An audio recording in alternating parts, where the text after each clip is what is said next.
और हम आपको रुझान बता रहे हैं, नतीजा आने में भी काफी वक्त लगेगा, लेकिन ये शुरुआती रुझान है जो लगातार हम आपको बता रहे हैं। और हम आपको महाराष्ट्र का यहाँ पर सबसे पहले बता रहे हैं। रुझानों में सिर्फ अभी 4 सीट ही पीछे है, बल्कि 146 चाहिए होते हैं, 145 चाहिए होते हैं मेजॉरिटी के लिए, और 141 पर 145 यहाँ पर आप ये देखें। बीजेपी रुझानों में मेजॉरिटी उसने हासिल कर ली है और 61 सीटों पर कांग्रेस आगे है और 1 पर अदर्स। अब हरियाणा की भी बात कर लेते हैं। यहाँ पर हम हरियाणा की अगर बात करते हैं तो 50 सीटों पर बीजेपी आगे चल रही है, यानी कि रुझानों में उसने हरियाणा में भी अक्सरियत हासिल कर ली है। 24 सीटों पर कांग्रेस और 6 पर अदर्स। तो रुझानों में महाराष्ट्र और हरियाणा दोनों में ही बीजेपी ने यहां पर मेजॉरिटी हासिल कर ली है। इसमें बहुत कोई ड्रास्टिक चेंज हो, बहुत बदलाव हो, इसकी उम्मीद आप कम ही रखिएगा, क्योंकि इसमें 2-4 सीटें 10 सीटें आगे पीछे हो सकती हैं। लेकिन आप ये गैप देखिए, इस गैप से आपको अंदाजा हो जाएगा कि गैप कितना ज्यादा है अपोजिशन में और बीजेपी में, यानी कि जो वहां की हुकूमत है उसमें और अपोजिशन पार्टीज के बीच जो गैप है, आप उससे अंदाजा लगाइए गैप कितना ज्यादा है। ये गैप कम हो सकता है, ज्यादा भी हो सकता है, लेकिन कोई मैजिक हो जाए कि भाई ये पलट जाए, कांग्रेस इधर आ जाए और बीजेपी उधर चला जाए, इसकी उम्मीद बेहद कम है।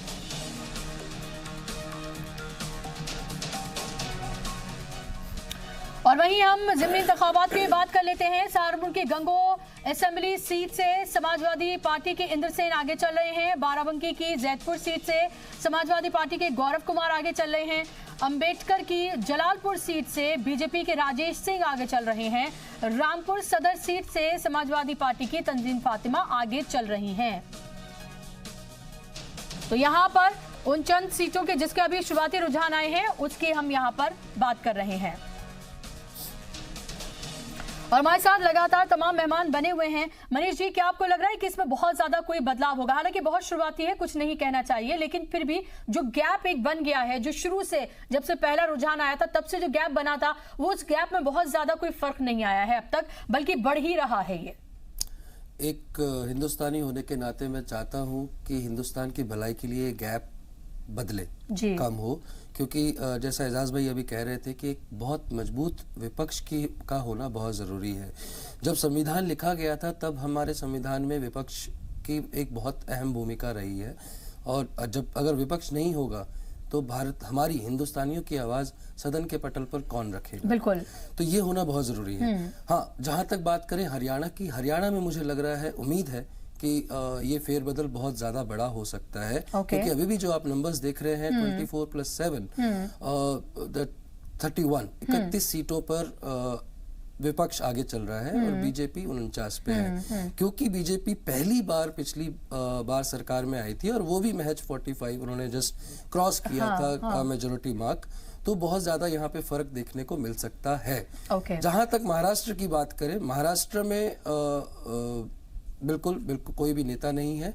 फडणवीस जी ने अपना पूरा एक फेस बनाकर, और जैसा कि मैं पहले कह रहा था, महाराष्ट्र में 1.5 साल पहले से मुझे याद है 2018 स्टार्टिंग से, जब हम कर्नाटका में काम कर रहे थे, तभी से उन्होंने अपने कैंपेनिंग की शुरुआत कर दी थी। फडणवीस जी चारों जोन में खुद जाकर लोगों से मिले हैं, विधायकों का रिपोर्ट कार्ड देखा है और उन्होंने सबसे बातें की हैं। कार्यकर्ताओं में उत्साह भरा है।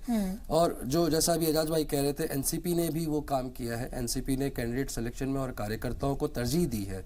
वहीं कांग्रेस में हमने देखा कि संजय निरुपम जी, जो बहुत बड़े नेता माने जाते हैं, मीडिया में छाए रहते हैं, मुंबई के रहने वाले हैं, उन्होंने ये शिकायत करके पार्टी से पल्ला झाड़ लिया कि मेरे दिए हुए कैंडिडेट्स की लिस्ट, जो जुझारू कार्यकर्ता है, उनके ऊपर एक गलत इंप्रेशन जाता है कि ये पार्टी जब इतने बड़े नेता के लिए कुछ नहीं कर रही, उनकी बात नहीं मान रही, तो हमारी बात कहां से मानेगी। तो वो क्या करता है, वो कैंपेन करने में थोड़ी ढिलाई बरतता है या वोट से बाहर निकल जाता है, वो वोट करने ही नहीं जाता। यहाँ पे जो सबसे बड़ी जरूरत है विपक्ष की, वो है कार्यकर्ताओं के बेस पे, कैडर बेस पे फिर से एक बार काम करे। बड़े नेताओं को, जो सक्सेसफुल सीएम है, भूपेश बघेल जी हैं, कमलनाथ जी हैं, अमरिंदर सिंह जी हैं, उन सबको उन्होंने कैंपेन में यूज करना चाहिए था। वहां पर उनको उनकी पॉपुलैरिटी को एनकैश करना चाहिए था। उनके कुछ चीजें, अमरिंदर सिंह जी राष्ट्रवाद का बहुत एक अच्छा उदाहरण, लगातार वो उसकी बात भी करते रहे हैं। जब भी कांग्रेस किसी और उस पर जाती है, ऐसा लगता है कि वो वापस लेकर आ रहे हैं उसको, कि भाई ये मुद्दा भी हमारे लिए इक्वली इंपॉर्टेंट है। जिस मुल्क में रहते हैं, अगर उस मुल्क के मफाद की बात नहीं करेंगे तो किसकी बात करेंगे? अशोक गहलोत जी उन्होंने कर्नाटका में लीड किया, मध्य प्रदेश में लीड किया, गुलाम नबी आजाद जी, ये सारे बड़े नेता हरियाणा और महाराष्ट्र के कैंपेन से नदारद बिल्कुल गायब रहे। बिल्कुल, वो बहुत जरूरी था। तो क्या आपको लगता है मनीष जी कि जो पीएमसी एक ऐसा मुद्दा जिस पर 6 लोगों ने अपनी जान गंवा दी और लगातार ये सिलसिला चल ही रहा है और डिस्ट्रेस आपको देखने को मिल रहा है, लोग सड़कों पर है लगातार, क्या आपको लगता है कि इससे ये कोई एक मुद्दा बन पाएगा इस इलेक्शन में? ये बन सकता था जी, लेकिन ये तो या तो ये बहुत लेट आया, या अपोजिशन क्योंकि वो खुद बिखरे हुए थे वो इसको एनकैश नहीं कर पाए। ये बहुत एक बड़ा मुद्दा था, लोगों का सेंटिमेंट जुड़े हुए थे, बहुत सारे लोग इन्फ्लुएंस कर सकते थे अपने नेबर्स को, अपने पड़ोसियों को, लेकिन वो कर नहीं पाया, वो हो नहीं पाया। मुझे जहां तक मालूम है पीएमसी बैंक में जितने भी विक्टिम्स हैं उन लोगों ने बॉयकॉट किया है वोटिंग का, लेकिन उससे बहुत ज्यादा फर्क पड़ने वाला नहीं है उससे बहुत ज्यादा फर्क। और ये लगातार हम आपको एक बार फिर से अपडेट दे दें, उसके बाद मैं अपने अगले मेहमान की तरफ जाऊंगी। आप देखिए महाराष्ट्र की सबसे पहले बात कर लेते हैं क्योंकि किसी की बात हम कर रहे हैं। 227 सीटों के यहाँ पर रुझान आ चुके हैं। 164 पर बीजेपी आगे चल रही है, कांग्रेस 62 पर आगे चल रही है, एक पर अदर्स यानी कि शिवसेना बीजेपी 164 पर आगे चल रही है, कांग्रेस प्लस यानी कि कांग्रेस और एनसीपी 62 पे आगे चल रही है और एक पर अदर्स। देखिए ये जो आप आंकड़े देख रहे हैं ना महाराष्ट्र के, इसमें ये भी देखना बेहद अहम है कि इसमें बीजेपी अकेले और शिवसेना अकेले कितने पर आगे चल रही है, क्योंकि एक तरह से हम भी देखें कि शिवसेना ने सीटों के बंटवारे से लेकर अपोजिशन का काम जो है वो शिवसेना ने किया, ऐसा लग रहा था। कांग्रेस से ज्यादा और एनसीपी से ज्यादा शिवसेना बीजेपी पर सवाल खड़े करती हुई नजर आई और एक तरह से टेढ़ी खीर साबित हो रही थी वो बीजेपी के लिए। तो ये देखें आप, जो 169 अब हो गए हैं, 65 पर कांग्रेस और एक पर अदर्स। ये देखना होगा कि इनमें कांग्रेस अलग कितना, एनसीपी अलग कितना, बीजेपी अलग कितना, शिवसेना अलग कितना, क्योंकि इससे बहुत सारी चीजें बदलेंगी। शायद आपकी समझ ना आ रहा हो, लेकिन इससे बहुत सारी चीजें जो हैं वो बदलेंगी महाराष्ट्र की सियासत में। हरियाणा की बात कर लेते हैं। 50 पर बीजेपी आगे चल रही है, 24 पर कांग्रेस और 27 पर अदर्स। तो आप ये देखें, ये भी बेहद अहम है। हरियाणा जो है वो अभी भी क्लियर, इसमें कुछ भी नहीं कहा जा सकता है। जिस तरह से मनीष जी भी बोल रहे थे, इसमें बहुत ज्यादा फेरबदल हो सकता है, बिल्कुल नेक टू नेक अभी भी यहां पर चल रहा है। और जब बदलाव की बात हुई थी 2014 में, तब भी आप ये देखें कि जस्ट मेजॉरिटी मिली ही थी बीजेपी को। बीजेपी को 46 सीटें मिली थी, यानी कि मेजॉरिटी जितने मिलनी चाहिए बहुमत से सिर्फ 1 सीट ज्यादा ही मिली थी। तो ऐसे में देखना यह होगा कि क्या फिर से मनोहर लाल खट्टर वो जादू चला पाते हैं। हालांकि ये भी देखा जाए कि चाहे वो बात हम महाराष्ट्र की करें, हरियाणा की बात करें, इससे पहले की इलेक्शन की बात करें, लोकसभा की, असेंबली की, चेहरा बीजेपी के पास एक ही है और वो है वजीर आजम नरेंद्र मोदी का। और ये तमाम जो नेता हैं वो ये एक्सेप्ट करते हुए भी नजर आते हैं कि उनके बगैर पार्टी क्या है। अभी आपने मनीष ग्रोवर जो हैं, जो हरियाणा हुकूमत में मिनिस्टर है, उनको आपने सुना कि उनके बगैर हम क्या है। तो एक्सेप्ट भी किया जा रहा है कि चेहरा एक ही, उन्हीं के नाम पर वोट मिलता है। किसी भी स्टेट में बात करें चाहे हम, और लगातार ये चीजें बदल रही हैं, ये तस्वीर बदल रही है। बहुत ज्यादा फर्क नहीं आया है, लेकिन आप उम्मीद करिए कि 11 से 12 बजे तक तस्वीर बहुत हद तक साफ हो जाएगी। यानी कि अभी थोड़ा सा इंतजार आपको, मैं कह सकती हूं कि 2 घंटे का इंतजार अभी आपको और करना होगा, क्योंकि अभी 9 ही बजे हैं और ऐसे में बहुत सारी चीजें फिर भी साफ हो रही हैं, लेकिन एग्जैक्ट नतीजों के लिए आपको इंतजार अभी थोड़ा करना होगा। यह भी देखना होगा कि मार्जिन्स कितने हैं, कितने मार्जिन से कौन आगे चल रहा है। इस पर भी बहुत सारी चीजें जो हैं बदलती हैं और चेंज होती हैं। और हरियाणा की हम बात कर रहे हैं। हरियाणा पर आप देख लीजिए 81 सीटों के रुझान यहां पर आ गए हैं। 50, 24 और 7, यानी 50 पर बीजेपी, 24 पर 24 पर कांग्रेस और 7 पर अदर्स, यानी कि 7 में हम जजपा और आईएनएलडी दोनों की यहां पर बात कर रहे हैं। बड़े बड़े जो नेता है उनकी किस्मत दांव पर लगी हुई है। कांग्रेस, एनसीपी, जजपा, एनएलडी, इनके लिए ये इलेक्शन बेहद अहम है क्योंकि इनके लिए एक तरह से करो या मरो की सिचुएशन है। अब वापसी नहीं की गई तो उसके बाद क्या होगा ये भी देखने वाली बात है। किस तरह से इन दोनों रियासतों की सियासत बदलेगी ये भी देखना बेहद अहम होगा।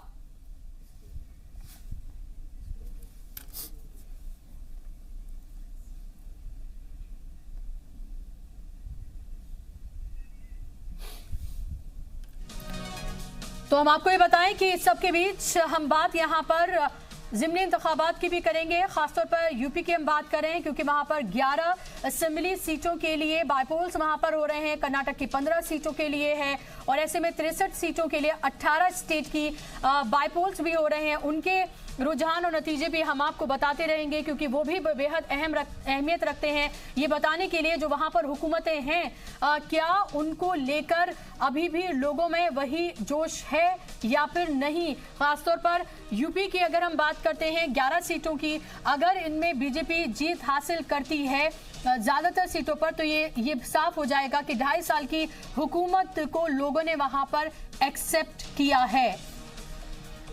और अगर नतीजे उसके उलट आते हैं तो फिर ये तय हो जाएगा कि भाई बीएसपी और समाजवादी पार्टी के लिए, कांग्रेस के लिए, कांग्रेस हालांकि ना के बराबर ही है वहां पर, कि उम्मीदें अभी भी बाकी हैं। अगर वो मेहनत करें तो आगे आने वाले असेंबली इलेक्शन में पूरे तरीके से वो टक्कर दे सकते हैं।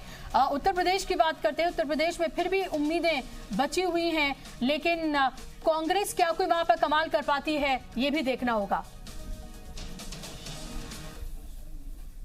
तो फिलहाल लगातार हम आपको यहाँ पर रुझान हम आपको दिखा रहे हैं और ज़िमनी इंतखाबात की क्योंकि हम बात कर रहे हैं तो अलीगढ़ का रुख कर लेते हैं। बज़्म मेरे रिपोर्टर वहां से जुड़ गए मेरे साथ, उनसे बात करूंगी। बज़्म, क्या तस्वीर अब तक साफ हो पाई है? 9 से ज्यादा बज गए हैं, क्या अपडेट आपके पास?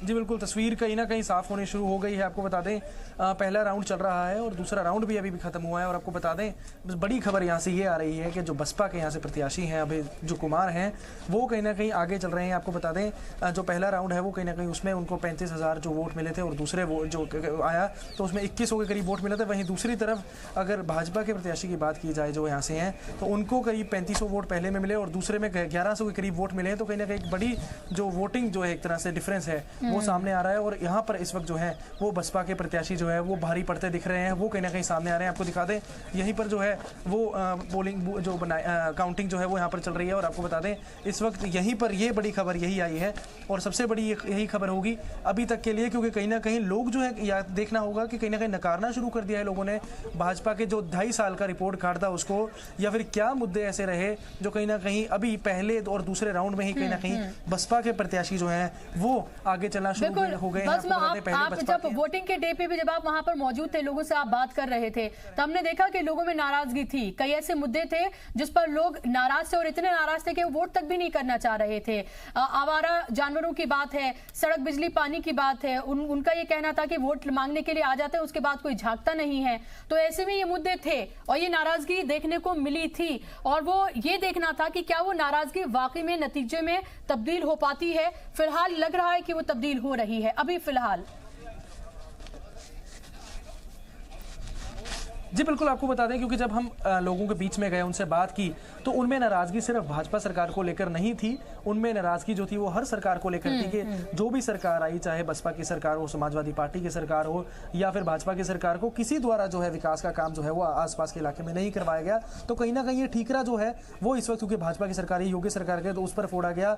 वहां पर कहीं ना कहीं नाराजगी दिखाई गई क्योंकि भाजपा सरकार हर जगह जो है वो कहीं ना कहीं विकास की बात करती थी। कहा जाता था कि विकास जो है वो करवाया जाएगा, पर विकास शायद नहीं हो पाया। शायद ये ऐसा उनका जो है लोगों का मानना है। इस वजह से कहीं ना कहीं भाजपा के जो यहाँ पे प्रत्याशी है उसको नकारा जा रहा है और बसपा के प्रत्याशी को जो आगे किया जा रहा है। और इसमें एक बड़ी बात ये भी देखने वाली थी क्योंकि जिस तरीके से हमने बताया था आपको कि राष्ट्रीय लोकदल के जो है कैंडिडेट उनका जो है वो नॉमिनेशन नहीं भरा गया था, तो उनका जो कैडर है वो कहीं ना कहीं बसपा के कैंडिडेट को जो है समर्थन में देने को आ गया था। और आपको बता दें क्योंकि जाट जो है वो एक तरह से आसपास कम्युनिटी ज्यादा मानी जाती है, उसके चलते भी कहीं ना कहीं उनको जो है वोट ज्यादा पड़े हैं, बहुमत जो है वो कहीं ना कहीं उनको इस चीज में मिलती दिख रही थी। हालांकि भाजपा बसपा के जो प्रत्याशी है वो विकास की बात कर रहे थे, तो उसमें अब ये सामने क्लियर कहीं ना कहीं होना शुरू हो गया कि दूसरे राउंड के बाद कि कहीं ना कहीं बसपा के जो कैंडिडेट हैं अभय कुमार, वो कहीं ना कहीं इस चीज पे भारी पड़ रहे हैं। जी बस आप मेरे साथ बने रहिए और मैं एक बार अपडेट भी दे दूं अपने नाजरीन को कि 11 सीटों पर जो ज़िमनी इंतखाबात हुए थे यूपी में, उसकी अगर बात करें रुझानों की, तो बीजेपी 3 पर आगे चल रही है, समाजवादी पार्टी 2 पर आगे चल रही है, कांग्रेस 1 पर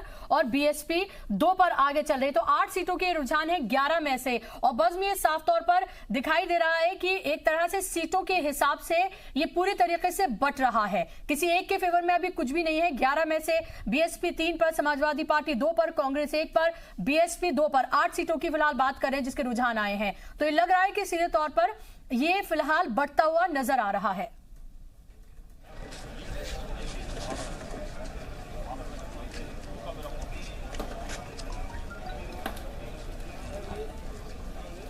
बस में आपको मेरी आवाज मिल रही है? जी जी जी, तो मैं ये कह रही थी कि अभी जो 8 सीटों के रुझान आए हैं, सवाल दोहराइए। जी, जो 8 सीटों के रुझान आए हैं उसकी अगर हम बात करते हैं, 11 में से 8 के रुझान आए हैं, बीजेपी 3 पर, समाजवादी पार्टी 2, बीएसपी 2, कांग्रेस 1, तो ये मान सकते हैं कि पूरी तरीके से बटा हुआ है सीटों के हिसाब से, कैंडिडेट के हिसाब से यहाँ पर चीजें पूरी तरीके से बढ़ती हुई नजर आ रही है, किसी एक के फेवर में कुछ नहीं है। जी बिल्कुल, अगर इसी पर देखी जाए तो भारत में एक खासियत कही जाती है कि भाषा जो है वो कुछ समय बाद जो है कुछ एरिया के बाद बदल जाती है, लेकिन बोली जो है वो हर 10 किलोमीटर के बाद बदल जाती है। शायद ऐसा ही जो है वो रुझानों में दिखने को मिल रहा है, क्योंकि हर जगह की सिचुएशन जो है वो अपनी है, विकास के कार्य कितने किए गए हैं, व्यक्ति कितने जो है वहाँ पे, कौन व्यक्ति विशेष है जो वहाँ पे जो हर पार्टी की तरफ से लड़ रहा है, कौन सी पार्टी वहाँ से आगे रही है, कौन सी पार्टी का वो गढ़ माना जाता है। तो इन चीज़ों को लेकर कहीं ना कहीं, चाहे जाति की बात की जाए, जातिवाद को लेकर भी हमेशा से उत्तर प्रदेश में जो है वो चुनाव रहे हैं। जिस तरीके से हमने यहाँ पर बताया, अगर हम रामपुर की बात करें तो वहाँ की भी अलग से जो है वो पार्टी खास रही है। तो ये कई सारी चीजें हैं, उनको देखते हुए जो है वो चुनाव कहीं ना कहीं ये बढ़ते नजर आ रहे हैं। जी, मैं आपको रोकना चाहूंगी बज़्म, क्योंकि यहाँ पर हम बात कर रहे हैं हरियाणा की, और हरियाणा की तमाम 90 सीटों के यहाँ पर रुझान आ गए हैं। और फिलहाल हम आपको बता दें कि बीजेपी 46 पर आगे चल रही है, 37 पर कांग्रेस आगे चल रही है और 7 पर अदर्स। आप ही देखिए, Haryana is very very critical. Haryana में तस्वीर लगातार बदल रही है, कुछ भी हो सकता है, नेक टू नेक फाइट है यहाँ पर। कांग्रेस अच्छी टक्कर देती हुई यहाँ पर नजर आ रही है। अगर 37 पर वो आगे चल रही है और 46 पर बीजेपी यानी कि जो मेजॉरिटी है वो तो उसने हासिल कर ली है यहाँ पर रुझान में। और अगर 2-4 सीट इधर उधर होती है तो खेल यहाँ पर तभी शुरू होगा कि अगर क्लियर मेजॉरिटी हरियाणा में बीजेपी को अगर नहीं मिलती है तभी कांग्रेस और अदर्स यहाँ पर कुछ कर पाएंगे। लेकिन ये भी, अगर ये बेहद अच्छी बात है, एक हेल्दी डेमोक्रेसी की तस्वीर यहाँ पर आप देख रहे हैं, जहाँ पर जनता ये तय करती है कि वो किस वक्त किसको कुर्सी पे बैठाएगी, किसको कुर्सी से उतारेगी, और उसने यहाँ पर एक हेल्दी फाइट दी है। और जब अपोजिशन मजबूत होगी, चाहे स्टेट में या मुल्क में के तमाम हिस्सों में, तभी वो आपके सवाल पूछ पाएगी। वरना तो आप ये देखें कि डिक्टेटरशिप और डेमोक्रेसी में फिर कोई फर्क ही नहीं रह जाएगा। डेमोक्रेसी की ये खूबसूरती होती है कि अपोजिशन वहाँ पर उतनी ही अहमियत रखता है जितनी हुकूमत वहाँ पर अहमियत रखती है। और हरियाणा की बात करें तो वहाँ पर तस्वीर कुछ इसी तरफ जो है वो इशारा कर रही है और इसी तरफ बदलती हुई नजर आ रही है। यहाँ पर बिल्कुल टक्कर यहाँ पर मिलती हुई नजर आ रही है। कांग्रेस के लिए ये कहा जा सकता है कि एक तरह से जो लास्ट में उन्होंने कमान दी है भूपेंद्र सिंह हुड्डा को, और उसके बाद कुमारी शैलजा जो वहां पर लास्ट में वहां पर पहुंची हैं, उसका कहीं ना कहीं फायदा होता हुआ नजर आ रहा है। यही तस्वीर अगर यहां पर अशोक तंवर ने पार्टी ना छोड़ी होती तो ये तस्वीर बहुत हद तक और बदली होती, ये कहा जा सकता है। क्योंकि जिस तरह से खेमों में बटी कांग्रेस, उससे कहीं ना कहीं उसे नुकसान जरूर हुआ। लेकिन भूपेंद्र सिंह हुड्डा, क्योंकि हम आपको ये भी बताएं कि भूपेंद्र सिंह हुड्डा एक ऐसा चेहरा जो अपने आप में एक अलग अहमियत पार्टी से भी रखते हैं। और ये रुझान है, ये सिर्फ अभी रुझान है, क्योंकि अभी हम आपको बताएं कि अभी वक्त जो है वो 9:15 बजे हैं, और ऐसे में अभी सिर्फ ये रुझान है, इनमें बहुत हद तक तब्दीली हो सकती है। और ये तब्दीली की तरफ इशारा कर भी रहे हैं खासतौर पर हरियाणा में। और अगर महाराष्ट्र की बात करते हैं तो वहां पर बहुत ज्यादा तब्दीली नहीं है और लगातार जो रुझान बदल भी रहे हैं वो बीजेपी शिवसेना के फेवर में ही बदल रहे हैं। बहुत ज्यादा कांग्रेस और एनसीपी के फेवर में यहां पर बदलते हुए नजर नहीं आ रहे हैं। 2 घंटे का और इंतजार आप करिए, या मैं कहूंगी 2 घंटे से भी कम का इंतजार, और उसके बाद बहुत हद तक तस्वीर जो है वो साफ हो जाएगी। मनीष जी, लगातार आप ये कह रहे थे हरियाणा में, आपने कहा कि सिचुएशन जो है क्रिटिकल है, और वही सिचुएशन अभी यहाँ बनती हुई नजर आ रही है। हालांकि बार बार ये कहना जरूरी है कि ये सिर्फ अभी रुझान है, वो भी शुरुआती हैं, लेकिन शुरुआती रुझान में भी बहुत सारी चीजें साफ होती हुई भी नजर आ जाती हैं। जी हाँ, तो मैं वही कह रहा था, हरियाणा में नॉन जाट और जाट वोट्स का बहुत अहम रोल रहा है अभी तक। जाटों के गद्दावर नेता हैं भूपेंद्र सिंह हुड्डा जी, और कांग्रेस ने शायद ये ट्रम्प कार्ड लास्ट में खेलकर अपनी साख बचाने की पूरी कोशिश की है। महाराष्ट्र में भी अगर ऐसा कुछ करते तो शायद तस्वीर कुछ और होती। साथ ही में आप ये भी देखिए कि भूपेंद्र सिंह हुड्डा जी का काम रोहतक में आप आज जाइए, आपको देखने को मिलेगा। एटलीस्ट जो जाट बहुल इलाके हैं वहाँ पे भूपेंद्र सिंह हुड्डा जी का काम बहुत अच्छे से बोलता गया है और करते गए हैं। कैथल रणदीप जी सुरजेवाला जी हैं वहाँ से, कैथल में भी काफी अच्छे विकास काम जो विधायक कोटे से होते हैं वो उन्होंने अपने 10 साल 15 साल के कार्यकाल में करते आए हैं, तो उनका फायदा उसको मिलना है, लोगों ने देखा हुआ है। माफ कीजिएगा, आपको मैं रोक रही हूँ। रोहतक से मेरे नुमाइंदे आसिफ जुड़ गए एक बार फिर से मेरे साथ। आसिफ, यहाँ पर तस्वीर पल पल बदल रही है, और यहाँ पर हम ये देखें तो नेक टू नेक फाइट अभी फिलहाल रुझानों में नजर आ रही है।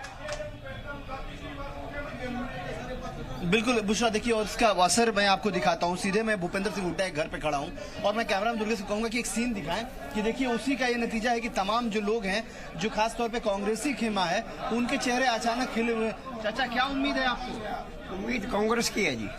क्या उम्मीद है? सरकार बनाएंगे कांग्रेसी, लेकिन रुझान में भूपेंद्र सिंह हुड्डा की सरकार आएगी, बीजेपी का बिल्कुल भूपेंद्र सिंह हुड्डा की सरकार आएगी जी। लेकिन रुझान में पीछे हैं आप? नहीं, आगे निकल जाएंगे, आगे निकल जाएंगे। रुझान तो बदल जाएंगे और हुड्डा की एक तरफा सरकार आएगी। बदलेगी रुझान? हाँ, बदलेगी आप पक्का। बड़े जिंदाबाद जिंदाबाद के नारे लगा रहे हैं। बिल्कुल बदलेगी, सरकार बदलेगी। अहंकारी बीजेपी का बिल्कुल। आप लोग नारे और सब लगाने लगे, आप लड्डू डुबी ऑर्डर करने लगे क्या? ये नतीजे बदल जाएंगे कुछ ही देने के बाद, और जो बीजेपी का जो घमंड में चूर है वो आप लोग लड्डू भी ऑर्डर कर दिया क्या जी? लड्डू भी ऑर्डर कर दिया? जी जी। क्या था? हाँ, क्या लग रहा है? हुड्डा साहब सीएम बनेंगे, कांग्रेस की सरकार बनेगी। हुक्का उक्का तैयार है? हुक्का उक्का तैयार हो? कटी चार कटी मोर। क्या था? हाँ, क्या होने जा रहा है? हाँ, सरकार हुड्डा ही बनेगी। लेकिन बीजेपी रुझानों में तो बीजेपी आगे है ना जी ना, वो ऐसे ही बेस है। ये तो ट्रेलर है, फिल्म तो अभी बाकी है। पहले आप भी न्यूज में कांग्रेस को 10 सीट से। हाँ, ये ट्रेलर है, अभी तो फिल्म बाकी है। क्या होगा? हुड्डा साहब सीएम होंगे। हुड्डा साहब सरकार बना रहे हैं। हुक्का उक्का तैयार हो गया आप लोगों का? देखिए, मैं बुशरा एक आपको दिखाता हूँ। पारंपरिक जो पारंपरिक है हरियाणा का हुक्का, वो भी आप सीधे तौर पे देखिए कि हुक्का के साथ ये लोग भी तैयार हो गए हैं और तमाम तैयारियां भी चल रही हैं हुक्के की, और ये सभी लोग आप देख सकती हैं। अब इनसे भी पूछ लेते हैं हम लोग क्या इनकी क्या तैयारी है, क्या लग रहा है, क्या होगा? सरकार होगी, हुड्डा की सरकार होगी। क्या होगा? हुड्डा साहब की सरकार आओगी। लेकिन रुझान में तो पीछे, रुझान में तो आगे पीछे होता है। क्या होगा? हुड्डा सरकार, क्या होगा? तो हुड्डा सरकार की क्या होगा? देखिए, अभी तो ये स्टार्टिंग है, आगे देखिए, अभी तो ट्रेलर चल रहा है, आगे देखिए आप क्या होगा।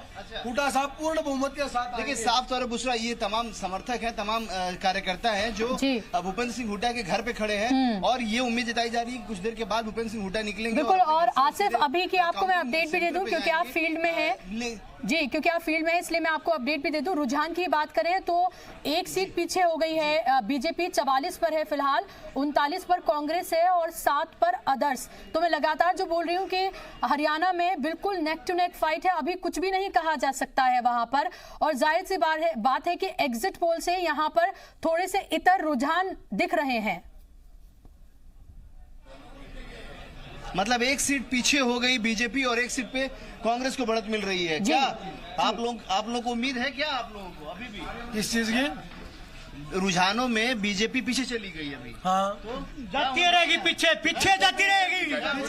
बीजेपी तो बिल्कुल खत्म हो जाएगी। कांग्रेस सरकार आएगी। क्या होगा ताऊ? खत्म मोटी खत्म है। ताऊ क्या होने वाला है? की बार मुझे बैठा देंगे। कांग्रेस की सरकार आएगी। क्या होगा ताऊ?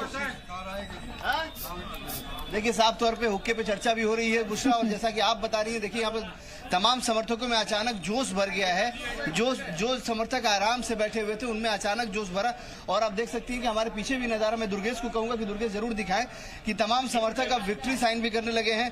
और ये देखिए, ये समर्थकों के रंग रोगन भी आप देख सकती हैं किस तरीके से, पूरा रंग रोगन के साथ, पगड़ी उगड़ी के साथ जो हरियाणवी रंग होता है उसमें ये तमाम रंग में सरोबार लोग दिख रहे हैं, जो आपको दिख रहे हैं कि किस तरीके से क्या लग रहा है, क्या उम्मीदें हैं आप लोगों को? देखिए, भूपेंद्र सिंह हुड्डा तीसरी बार मुख्यमंत्री बनने जा रहे हैं, और जो कुशासन खट्टर रुझान में अभी मतलब इतना तैयारी वारी करने लगे क्या? पूरा जोश है हर युवा के अंदर, हर किसान के अंदर, हर मजदूर के अंदर। आज आगे हुड्डा सरकार बनेगी जी। क्या होगा? बिल्कुल स्पष्ट बहुमत से आएंगे हुड्डा सरकार, कोई रोक नहीं सकता, विकास के नाम पर वोट आएंगे। लेकिन हुड्डा साहब ने तो कहा कि उनको जिम्मेदारी देने में देरी हो गई। नहीं, कोई देरी नहीं हुई है, कोई देरी नहीं हुई। अब की बात जनता कांग्रेस का कार्यकर्ता लगा हुआ है, अब की बार भूपेंद्र सरकार के साथ है। हरियाणा देखिए बुशरा, साफ तौर पे ये तमाम समर्थक हैं जो काफी एक्साइटेड है, काफी खुश हैं, और जैसा कि आप भी बता रही हैं कि रुझानों में इनको थोड़ी बढ़त मिलती नजर आ रही है। और अभी फिलहाल ये उसी तरह से बदल रहे हैं आसिफ, जो रुझान है वो बदल रहे हैं। और बार बार मैं बताऊं लोगों को, यहाँ पर ओवर कॉन्फिडेंट होकर यहाँ पर सेलिब्रेट करना शुरू कर दिया है यहाँ पर कांग्रेस के जो कारकुनान है उन्होंने। लेकिन जाहिर सी बात है, ये कारकुनान है, उनका जोश, उन्होंने काम किया है, उनको उम्मीद है, और हर पार्टी के साथ यही होता है। आप देख सकती हैं भूपेंद्र हुड्डा बाहर निकल गए, और गांव से भी बहुत सारे लोग आए हुए हैं। गांव से लोग आए हुए हैं।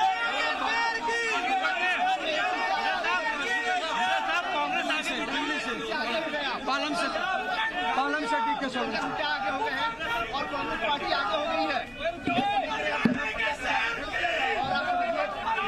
तस्वीर आप देखिए किस तरीके से भूपेंद्र हुड्डा खामोशी के साथ आगे बढ़ रहे हैं। तमाम लोग जो है वो सीधे तौर पे चाहते हैं कि भूपेंद्र हुड्डा को रिएक्शन करें, और भूपेंद्र हुड्डा कुछ भी बोलने से मना करते हुए नजर आ रहे हैं। आप देख सकते हैं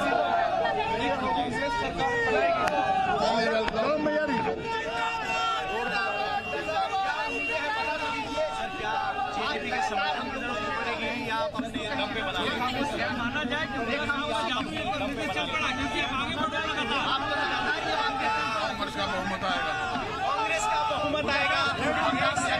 कांग्रेस का बहुमत आएगा।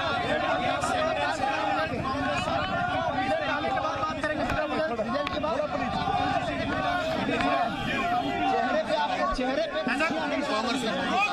कांग्रेस का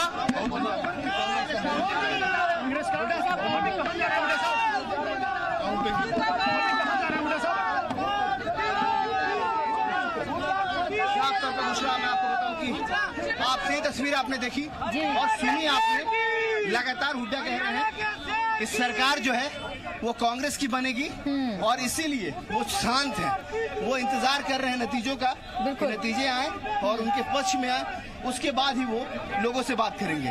और लगातार जो आपने देखा है किस तरीके से मीडिया के तमाम जो साथी हैं हमारे, वो लोग लगे हुए थे कि भूपेंद्र सिंह हुड्डा कुछ रिएक्शन करें, कुछ बोले। उन्होंने सिर्फ इतना ही कहा कि सरकार जो है वो कांग्रेस की बनेगी।